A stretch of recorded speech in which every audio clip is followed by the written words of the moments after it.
నేనే చూసుకోలేదు.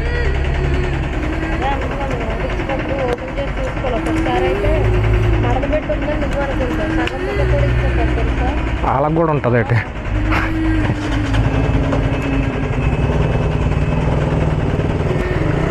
మనం ఇచ్చిన నోటు ఒక పక్క చిన్నది కాలిపోయి ఉన్నది. మనము ఫ్యూయల్ కొడుతున్నారు లేదని చూసాం, కానీ మనం ఇచ్చే నోట్లు ఎలాంటివని మనం సరిగ్గా చూడలేదు. సో అక్క చూసుకోవడం వల్ల మనం కూడా 100 రూపీస్ తీసుకొని ఇంకో మంచి వేరే నోట్ ఇచ్చేసాం.